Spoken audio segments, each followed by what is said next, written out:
Michael Galloway here with WeDon'tNeedNoStinkingRecordCompany.com, the blog that's set up to help you build your act from the ground up. All the nuts and bolts and stuff about writing songs, promoting yourself, the legalities, and we're going to give it to you all over the 365-day period that we're in right now. I'm shooting 5 blogs a week, if not 7, and I've gone over 30 consecutive days without a break. So we're doing having a great start.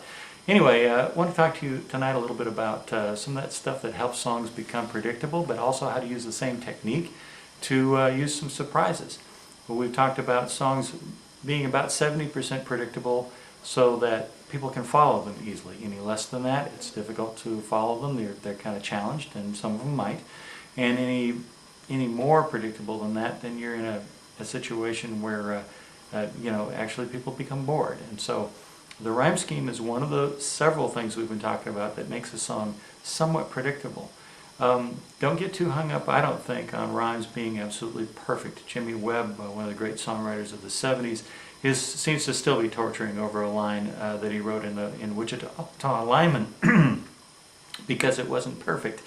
And that was, he rhymed time and line, and frankly, in one of the most iconic and emotional lines I've ever heard in a song. I need you more than want you, and I want you for all time, and the Wichita lineman is still on the line. He sent that in as a draft and wanted to fix it, and they said, no, it's good enough, and rolled with it. Well, anyway, I think you can get into analysis paralysis on rhymes. Close enough is often good enough if the emotion is working fine. One of my favorite things to use is rhyming dictionaries, particularly online rhyming dictionaries. If I've come up with a great line and I don't know what to rhyme with it, I'll get the rhyming dictionary to kick out rhymes and near rhymes, and I will find tons of things that inspire me to come up with that next line, and a lot of times 3 or 4 or 5 or 12 different lines, and come up with a better better result because I know the rhymes that I could go for. So those are some things. Also, you can use that same technique of rhyming to surprise people and not rhyme where you're supposed to. The Killers came out with a song called Mr. Brightside, and in that they set up a rhyme where they used the word sick, and you thought they were going to use a 4-letter word that was a dirty word to rhyme with it, and instead they said chest.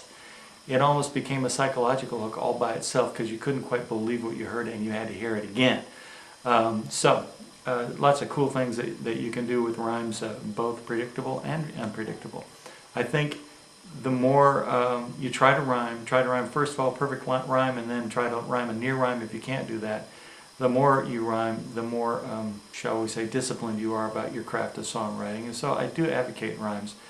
Some people come up with some great songs with no rhymes at all, except in just key places like the chorus.